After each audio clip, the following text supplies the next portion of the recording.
Welcome back to the Holistic Health Bites podcast. Today, we are rewinding yet another fan favorite from the last 2 years. This was an interview I did with multiple best-selling author Jen Stevens, talking all about fasting and how it has changed not only her life, but countless other people who have followed her journey. Welcome back to the Holistic Health Bites podcast. Today, I am joined with a very special guest, a multiple best-selling author, Jen Stevens, who's going to tell us all about her different books and kind of how they came to be, as well as her brand new book that's coming out in just a couple of weeks. So welcome, Jen. Thank you so much for joining. Well, thank you so much for having me. I'm excited to be here. Yeah, me too. I have read your books and I love them, and I'm very excited to have this conversation. I definitely want to know all the secrets behind the new book coming out as well. So will you just kind of will you just kind of introduce yourself to everybody and tell, everyone a little bit about your story?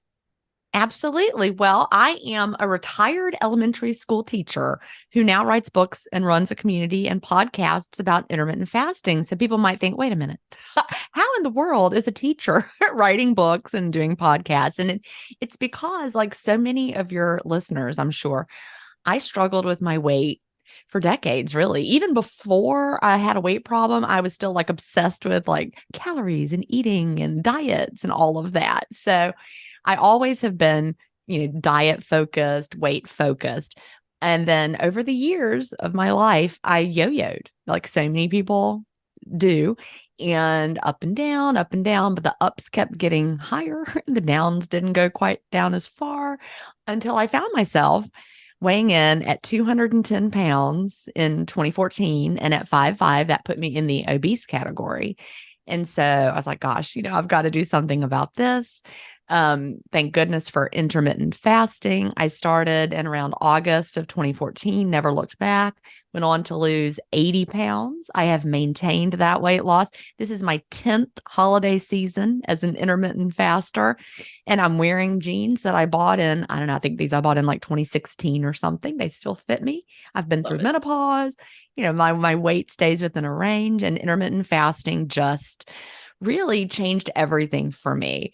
And so, you go back to my background, I'm a teacher. So what did I start doing? As soon as I finally found something that worked, I started teaching people about it, because my expertise, I have a master's in natural sciences and a doctorate in gifted education. So I know how to research, but I know how to teach people things. So that's really, I am a teacher who teaches people about intermittent fasting and turning it into a lifestyle so that they can find, some of the success that I have found, as have, thousands of people from around the world, the guests on my podcast. It's just been really life-changing. Oh, I love it. And it's such a simple practice. Yeah. But for those who maybe aren't that familiar with, the practice in general, there's a lot of different terms. You've got, time restricted feeding and intermittent fasting and extended fasting and just all these different terms. Can you kind of describe what you mean when you're talking about, what is intermittent fasting? Well, it's all of those things, right? It's time restricted eating. If you look at the scientific journal articles, they call it time restricted feeding instead of time restricted eating, but either one works. The eating window approach is another word for that. We've got alternate day fasting. Extended fasting is not really in my purview, because extended fasting is, believe it or not well researched. And, I can talk about that a little bit more if you want to, but there does come a time when, you've done too much fasting. So there is a, a sweet spot for a lot of people, really for everybody. So we don't want to accidentally overfast. But basically, one of the most brilliant book titles written by someone named Brad Pallon years ago, he called it Eat, Stop, Eat. That book title, it's been around for a long time, like I said, but it's really, that's what you do. When you practice an intermittent fasting lifestyle, you eat, you stop, and then you eat. And, my New York Times bestseller is called Fast, Feast, Repeat, which, tells the same story. We are fasting, whether it's for, a certain period of the day, and then we have an eating window, that would be the time restricted eating, or every other day as an alternate daily fasting, or you mix and match to find your own. We call it a hybrid approach in my community. You might have, a fasting day, then an eating day, then a eating window day. And you're really just trying to figure out a way that it will work for you as a lifestyle. It's a toolbox full of tools that you can pick and choose from. But the one thing we don't want to do, like I mentioned earlier, is we don't want to overly restrict or over fast. And that's just one of the things to keep in mind. Intermittent fasting, whether it's time restricted eating or alternate day fasting, those are well-researched protocols, and we can rest assured that it's going to do great things for our body. Yeah, for sure. And I think, you're spot on that there's a different approach for different people. We each have different goals. We're coming from different histories. Someone who is, obese or, has particular health conditions might have a very different lifestyle approach than someone who's maybe just trying to prevent disease, but they're already at a healthy weight and they're already metabolically healthy. Like there's no one size fits all approach to this, which I think also makes it really powerful, because then you can really customize it and you can find what works really well for you. Exactly. And I might have like one of the only intermittent fasting books out into the world that doesn't tell you like how you should eat when you're eating as well, because that's also something that's highly individual. I'm a big believer in bio-individuality in most things. And there are people who thrive on all different sorts of ways of eating. We know this. And also, we all have different, like you said, goals, different histories. If someone is, got metabolic problems, type 2 diabetes, food is medicine. You may need to make some more dramatic changes. Intermittent fasting plus food changes are very, very powerful. If you're someone who's just wanting to lose a few pounds, you're metabolically healthy for the most part, maybe you don't need to change up what you're eating. But, that really makes a lot of difference when you find the approach that works for you and what feels like a lifestyle, whether it comes to intermittent fasting or what you're eating in your eating window. Yeah, for sure. And I think so much of this, we tend to get in these, rigid diet mentalities, and we feel like we have to force ourselves to do certain things and, avoid certain foods or, add all this exercise or whatever that looks like. And it's really like we're forcing and we're pushing and we're making it happen. And what I love about intermittent fasting is it should actually be really easy. Yeah. We have a saying in our community, and it's one of my book chapter titles called Tweak It Till It's Easy. And that's literally what I mean. We've all done diets before. Of course, intermittent fasting is not a diet. A diet is what? Intermittent fasting is when. But we've all done, diets in the past that just got harder and harder the longer you did them, right? And then you were like failing miserably because it's a miserable experience. But with intermittent fasting, it shouldn't be like that. It shouldn't feel miserable. And if it's getting harder and harder and harder over time, it's time to tweak something, because we want it to be really just easy and fit into your life. Now, of course, during the first month, it's not going to be easy. You're going to have to let your body adapt. You have to become metabolically flexible. So you got to kind of white knuckle it through the first few hard weeks. But once you are settled in, your body's metabolically flexible, then we tweak it till it's easy, because it really can be the easiest thing you've ever done, and you'll never want to quit. Yeah. And it saves you so much time. And money. Yeah, and money. I come from the camp of the, I guess, late 90s, early 2000s, where it was, eat every 2 hours to keep your metabolism revved and all the things. And I had the worst obsession with food during that time frame, because you're literally always eating. You're always having to prep something or pack food or, clean up and plan for the next thing. And you're just always obsessed with food when you eat that way. And this, I have to remind myself to eat. It's true. Yeah. It's just so and you're like, today I have a busy day. I'm recording with you. Then I'm recording with someone else from 4 to 5.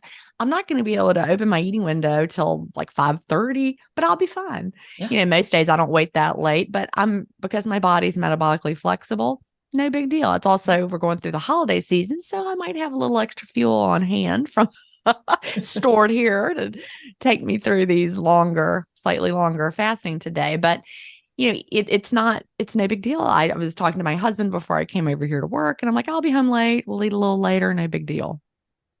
Yeah. No panic. And I love that for traveling too, because we all know airport and airplane food are the worst, and road trip food isn't much better unless you really put some intention behind it. And if you can just easily fast through the day, then it's just so much easier. And then you don't pay for eating junk for a day. Well, it's true. I think that's great. So I'd love to dive in a little bit on your books. You have several amazing books, and I'd love to kind of just talk through a little bit about like what the differences are, why somebody might pick one book over the other. And then of course I want to hear all about the new book.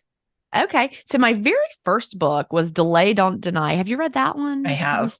Okay, I wrote that one. It's been 7 years. I can't believe it. Wow. 7 years ago, I wrote Delay Don't Deny, Living an Intermittent Fasting Lifestyle. And I was literally nobody. I was a teacher, right? I just wrote this book because people kept asking me, once you lose the weight and then you're keeping it off, they're like, wait, what are you doing? Tell me about it. And there wasn't a resource I could send people to that had all the best advice in it. So I was like, well, read this, but not that part, ignore this. And here's this. And, by that point, we had read The Obesity Code by Dr. Jason Fung, where he talked about the cephalic phase insulin response. But all of the fasting books out there up until then, basically we're like, yeah, you're just eating fewer calories. That's the only reason it works. Have a diet soda, put a little cream in your coffee. It doesn't matter. Well, after reading the obesity code, I realized, we don't want to have a cephalic phase insulin response. We want to stick to black coffee, plain tea, plain water while fasting. And I could go more into that. We call that the clean fast now. But I didn't want to recommend people read books and then tell them ignore this other part. Don't follow that advice. And the obesity code was excellent, but it was really, really long and had a lot of information. If you're a real sciencey, you love it, but it also didn't really tell you what to do. So I'm a teacher. So I'm like, I got to write a book that tells people what to do, keeps it simple, something they'll want to read, and they can just get started. And it has good advice in it that I want them to follow. And that's how I came up with Delay Don't Deny. And, a funny thing happened after I self-published that book is people started reading it. And then they started telling other people about it. So like just today, this is just so weird. A friend of mine sent me a Instagram reel that someone had put up, and it was like a back doctor, someone who works, a doctor who works with people, with back injuries, made a reel about how she lost weight, and she flashed up a picture of Delay Don't Deny. And I'm like, oh, that made me super excited to see people are still reading Delay Don't Deny all these years later. Of course. Now, as time went on, I was managing what started as a very small Facebook support group just for me and my friends who were doing intermittent fasting. And then people started wandering in from all over the place. So we had thousands and thousands of members. And over time, I answered a lot of questions. I realized there were places that Delay Don't Deny was missing some information as we kept learning and more research came out. I wanted to beef it up. And so that's when I wrote Fast, Feast, Repeat. And that's the one that was a New York Times bestseller. It came out in the summer of 2020.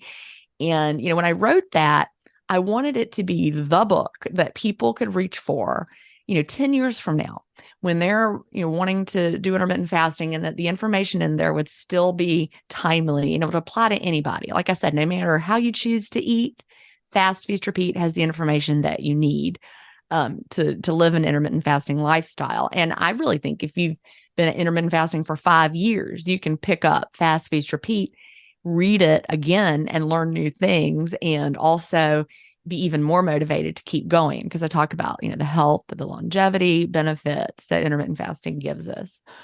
So that was that one. And the subtitle of that one is The Comprehensive Guide to Delay Don't Deny Intermittent Fasting. And it is comprehensive. So that, I think, is its greatest strength, but it's also a bit of a weakness for people who just want to start right now. Yeah. Delay Don't Deny is still great. It's still a great book for people who just want it to be a little simpler, but I want people to have just a little bit more. And that's why I wrote my new book, 28-Day Fast Start Day by Day. It's for the people who just want to get started. They need a little something every day. They don't want to know everything on day one. They don't want to be overwhelmed. So, you really just start off with the new book, and you have like a little beginning part where you craft your why before you start, which I think is really, really important. I really want people to understand that intermittent fasting is more than just a way to lose weight. Yeah. If your only why is I'm going to do intermittent fasting because I want to lose weight, you're going to probably have a little more struggle, because intermittent fasting is not, that supermarket checkout magazine, lose 2 pounds a day program. That's not what this is. If you're looking for flashy results, intermittent fasting is going to give you long-term results. It's going to be slow and steady. So you need to know why you're doing it beyond just you want to lose weight. So crafting a why that has to do with health benefits and longevity, how you want to age, and some weight loss too. Maintaining the weight, no more yo-yoing. Those are all great reasons to get started. So you get ready for the fast start, and then every single day of the 28 days, There's just a little lesson for the day. There's my school teacher coming out. There's sections to write in. You can talk about what your goals are for the day. What is your eating window goal for the day? Did you achieve it? Are you fasting clean? Point to write in any non-scale victories that you're feeling or anything that you're struggling with. There's also a story every day from a past intermittent fasting stories podcast guest who gives just a little brief update of how they've done. You can then see what episode they were in, and also their best fasting advice for people who are starting. And I also want to say that the subtitle of the new book is The Ultimate Guide to Starting or Restarting Your Intermittent Fasting Lifestyle So It Sticks. And I think that's important because, one thing I've noticed over the years, there are a lot of people who want to be intermittent fasters, but they struggle with making it stick. I have a section in the new book where I talk about, why do people have trouble making it stick? And there are many reasons.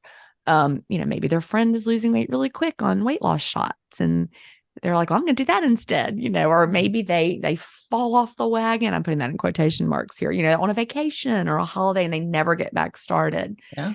Or they, follow the diet roller coaster and go this way and that way, and then just kind of fall away from intermittent fasting.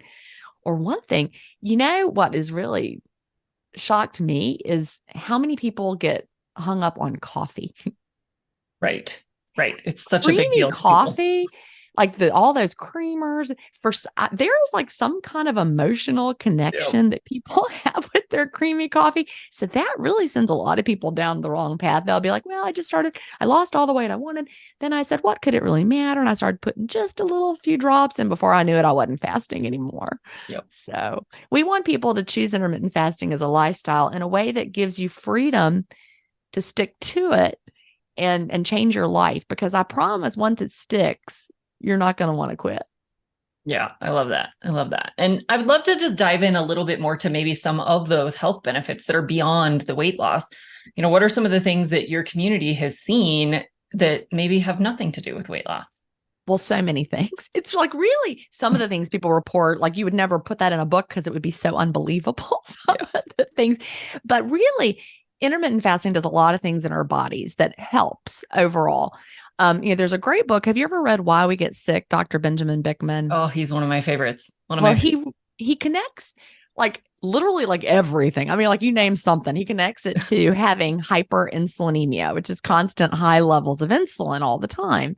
We're not meant to have high blood sugar all the time. We're not meant to have high insulin levels all the time, but everyone listening has heard of insulin resistance.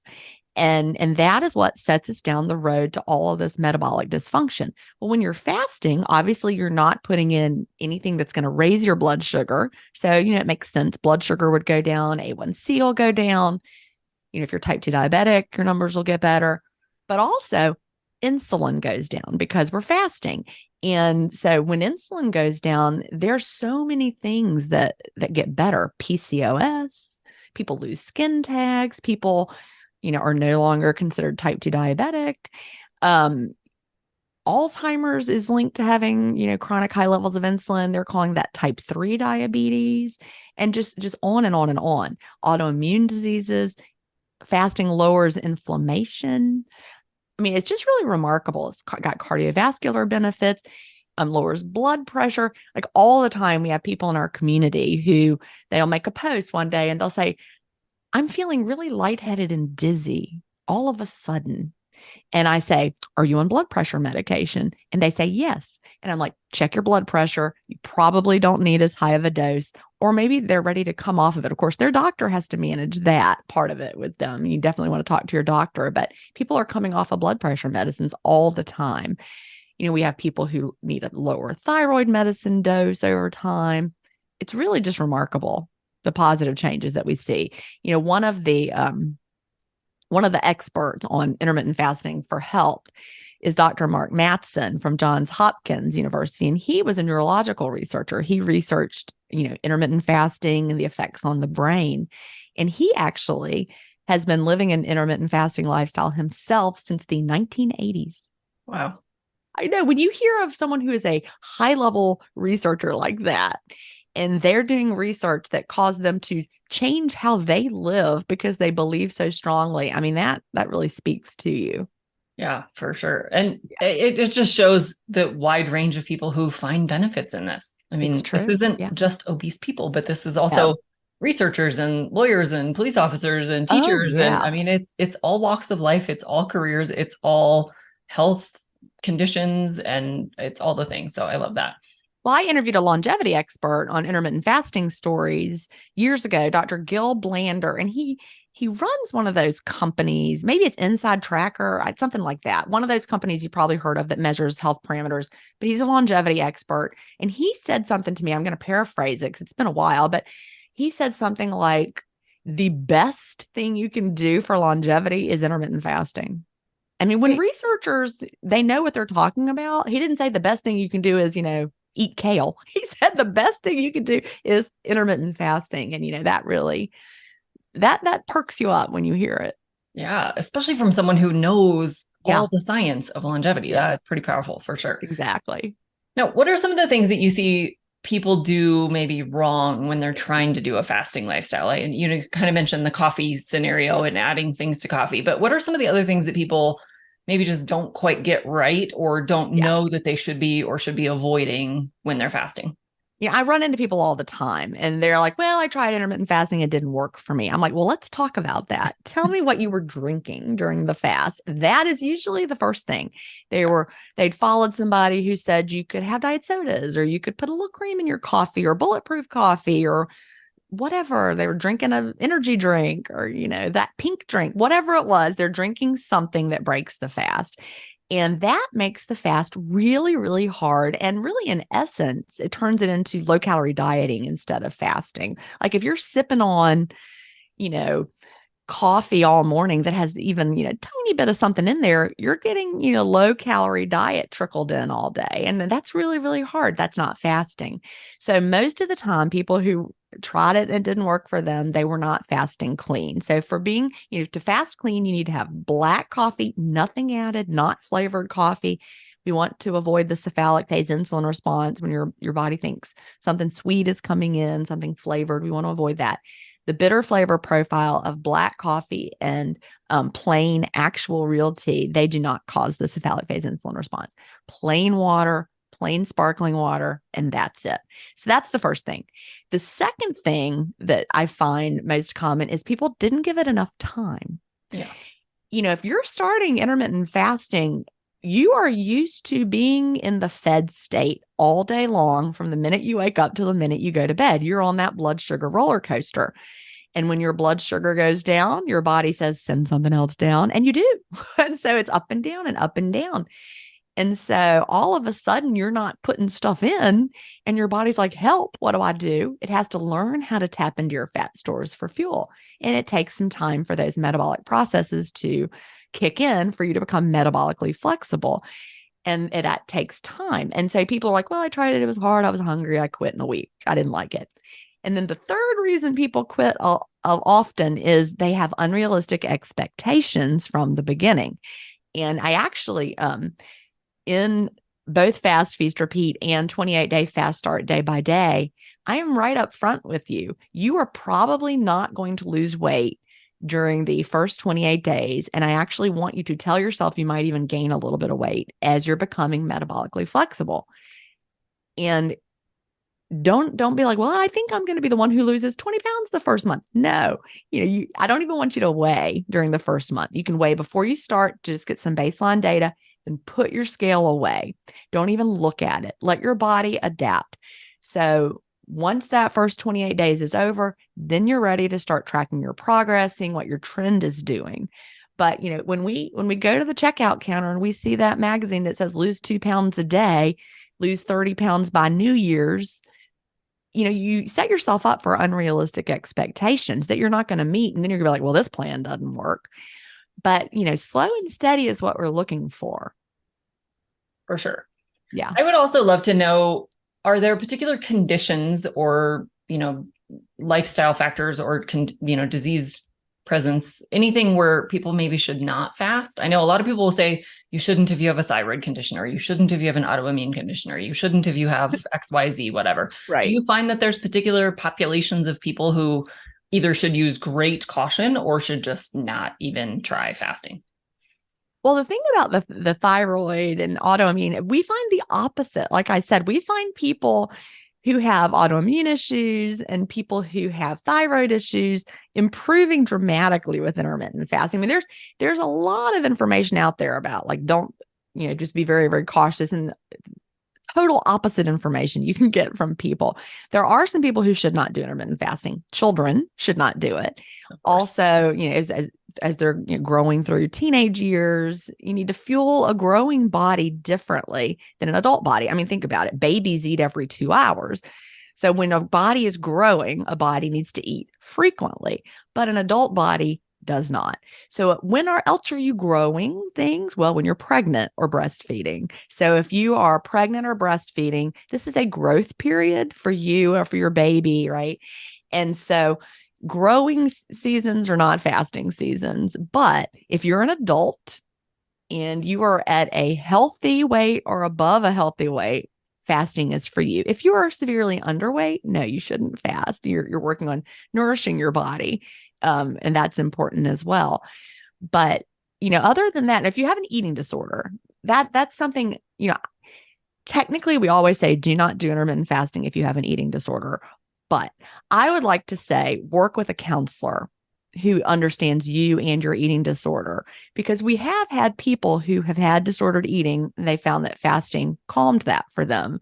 And then they no longer have the eating disorder and they can, think normally about food again. But again, that is not a decision just to make on your own. You need to work with a trained counselor who understands you, work with them through the process. You would like them to also understand intermittent fasting, because intermittent fasting is a tool people with eating disorders might abuse. It's not going to give you an eating disorder if you don't already have one. Yeah, for sure. And I've seen the same thing, that people who can kind of give up that obsession of food that we were talking about earlier. Like it's that freeing. alone can really help with an eating disorder, because you lose that like constant thinking about food. And you're not thinking about it. Can be healing. Yeah, the decision fatigue is over. When my eating window is closed, I'm not thinking about, whatever's in the kitchen. Should I eat it? Is it time to eat it at home?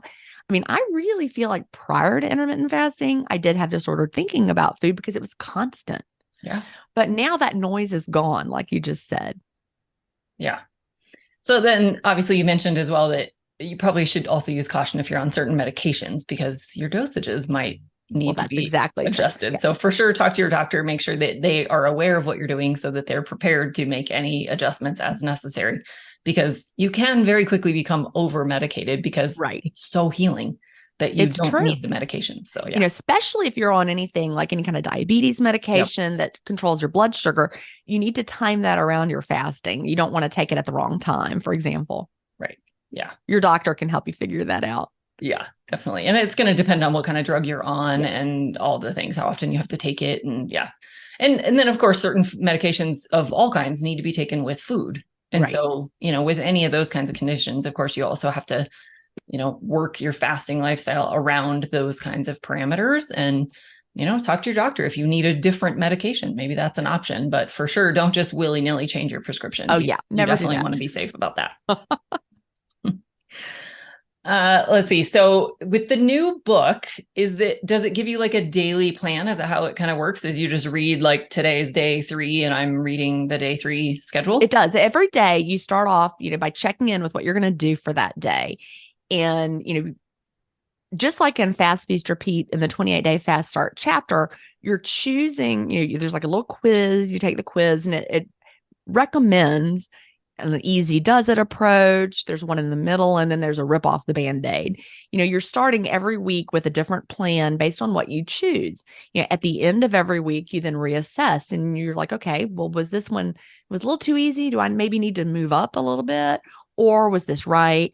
Or was this a little too extreme and I can move back down just a little bit? Because you're customizing it to you.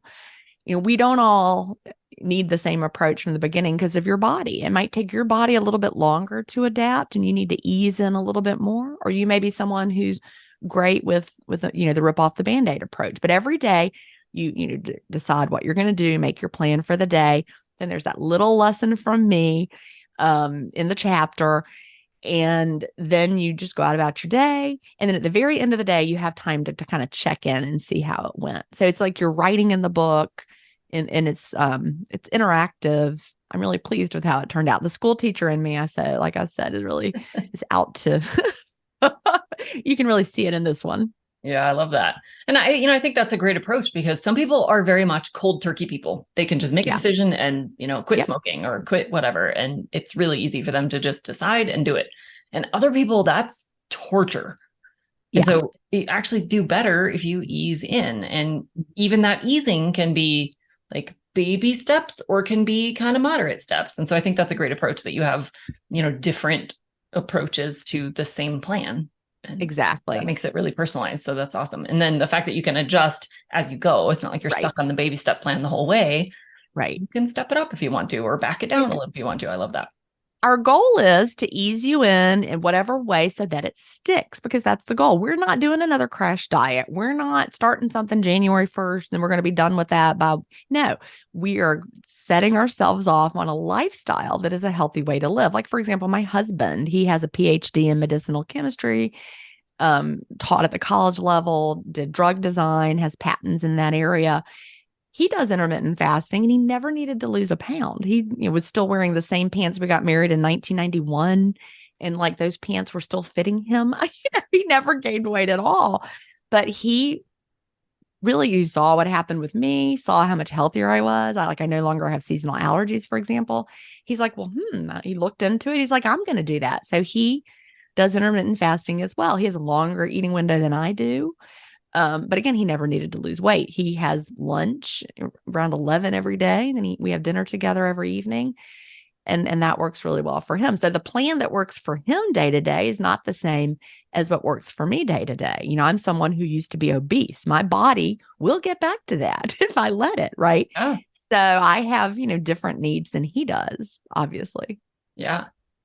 So what would you say we've talked a little bit about where they go wrong with it. Mm-hmm. And you mentioned earlier that, we don't want to get into over fasting. So Right. what would be some signs that someone might recognize that they are maybe pushing it a little too far and they are fasting more than they should be? That is a great question. And I want people to think about, you need to wait until after the first 28 days before you start assessing how you feel, because you're going to feel all sorts of weirdness during the adjustment period. But as time goes on, after the first 28 days, after you know that you're adapted and you've had that period where you feel good, maybe you're like a month in, 2 months in, you're feeling good. As time goes on, if it gets harder and harder, and you start having an urge to binge, that is your body telling you there's a problem.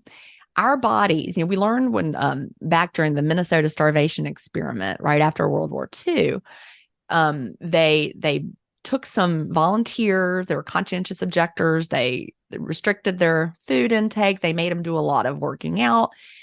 Basically, they learned the science of what happens when we over restrict and work out too much. The binge behavior, your metabolism slows down over time. That's not good. So if you start feeling like you have an increased urge to binge, really take a look at what you're doing. We do not want to over restrict. Women's bodies especially, we don't want to over restrict. It's bad for us hormonally. It's also not good for men though either, hormonally, to over restrict. So you really want to stick to a tried and true intermittent fasting plan, a daily eating window approach, alternate daily fasting. With alternate daily fasting, the key to that is having those days where you're eating. You need to really nourish your body well. Because if you'll pay attention, my book is fast, feast, repeat, not fast, eat a diet meal, repeat. We want to nourish our bodies well, because that is what, lets our bodies know that we're okay. Our bodies are trying to protect us no matter what. And over restriction is like a danger for our bodies. And we'll get the message, oh, stop doing that. Your body will let you know. Yeah. I'd love to talk a little bit more about the nourishment piece of it, because I think that's often left out of the fasting conversation, is what you actually do eat when you're eating and how much you eat and how often, and like all those things within that eating window. Is it just an 8-hour binge? Is it, there's lots of ways to look at it. So I'd like to talk a little bit about the food choices, right? Portion sizes and like frequency within that, eating window. And this is the part, like, with bioindividuality, this is really going to vary. One other thing that I encourage people to do during their 28-day fast start is not to change what they were eating before they started no matter which way they were eating. Like, let's say someone was eating the standard American diet and they want to start intermittent fasting, keep eating how you were eating. If you try to change too many things at once, you're going to crash and burn. So just start incorporating the fasting. Now, on the flip side of that, if you were following a very healthy way of eating or a certain lifestyle, keep doing that too. Like, let's say you've been keto for 5 years. Maybe you're tired of being keto and you're like, I'm going to start intermittent fasting and reintroduce all the foods I've been missing. Well, that also may be a recipe for disaster. So keep doing whatever you were doing, however you've been eating, keep eating that way. At least don't purposefully change it, and then start incorporating the intermittent fasting. Now, one thing we notice that's almost universal is that as people live an intermittent fasting lifestyle, they usually start gravitating to more nutritious foods just, almost by accident. It's like all of a sudden we can hear our bodies, and our bodies search for nutrients. And so, one day you'll be like, ooh, I would like to have some Brussels sprouts today.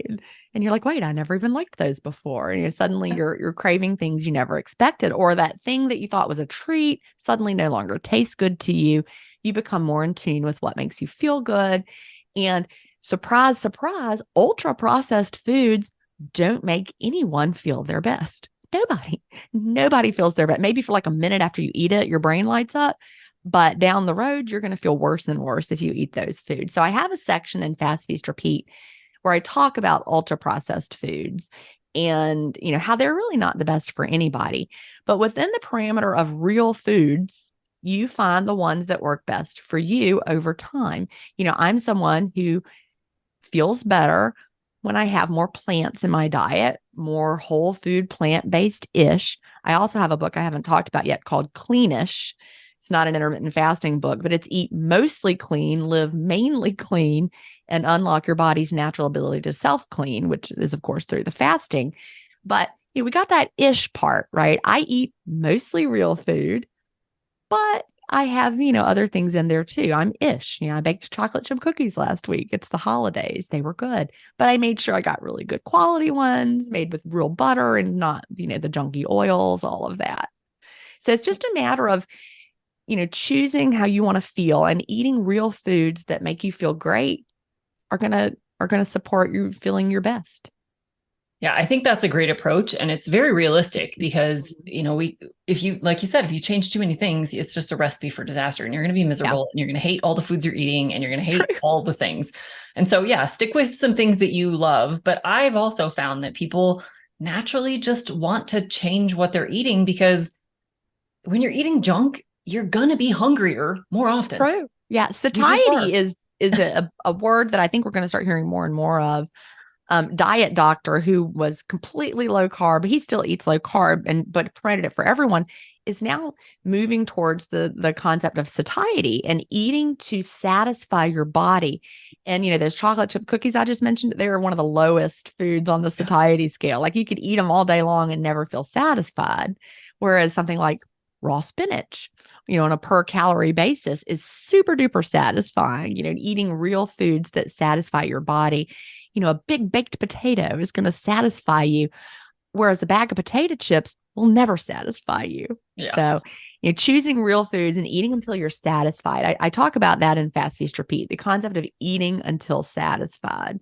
But what you eat is going to be a big part of that. I could eat a McDonald's Big Mac and fries, have had a lot of calories, not be at all satisfied, but I could make a burger at home with grass-fed ground beef, high-quality cheese, cut up my own potato, roast it in the oven. I'm going to be really satisfied from that.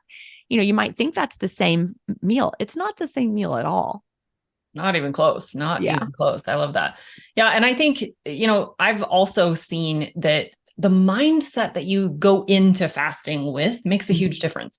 Yeah. I think when you're solely focused on, say, weight loss or one kind of vanity metric, not that there's no value to losing weight, because there certainly is, but if you're only focused on that, then I see a lot of people kind of use fasting as a way to like undo a bad diet or as a punishment for eating a bad diet. And I think that's such the wrong approach, that this really needs to be about the health benefits. Right.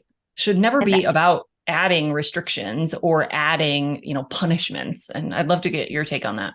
Well, we actually say, never do revenge fasting, right? We just went through the Thanksgiving holiday here in the United States, and I make a post right before in my community, right before Thanksgiving every year, and say, we are not going to revenge fast after Thanksgiving to make up for, eating more on Thanksgiving Day. We don't fast to make up for things. We fast because it feels good. Now, the day after Thanksgiving, I was less hungry. So Right. I fasted because it felt good. Yeah. But we want to, one of my biggest missions in life is to get people out of what I call diet brain, and so much of toxic diet culture is that whole, restrict, repeat, binge, all of that cycle. And we don't want to do that anymore. We want to love our bodies. We want to work with our bodies and nourish ourselves well, but still have room for the chocolate chip cookie if we want to, and figure out what really is going to be long term, because those quick fixes, they don't work. No, they for sure don't. They for sure don't. No, I did those for years, and that's why I was 210 pounds. Right. Yeah. And they leave you just extra miserable. Yeah. They're not sustainable. Mm-hmm. They're just providing no benefit. I think everybody understands that already and has probably been down that road 100 times, like all of us have. So definitely don't need to go down that road anymore. So thank you so much for sharing all this. Do you have any final words to share with everybody, and maybe, where they can pre-order the book? Absolutely. So you can find everything I've got by going to jenstevens.com. Jen is Gin, like gin and tonic. Stevens is Stevens with a PH, jenstevens.com. There's a link there for getting all of my books. 28-day fast start day by day is the one you're going to want right now, though. It's available for pre-order, comes out December 26th. And I'm super excited. In my community, we're going to be having a 28-day fast start starting January 4th and going through January 31st. So there's also links to that at jenstevens.com. I have a community that you can join, and I'll be there leading y'all through it. So anybody who has tried to do intermittent fasting or has dabbled in it, or who thinks, maybe I need to kind of refresh myself a little bit, this would be a great place for you.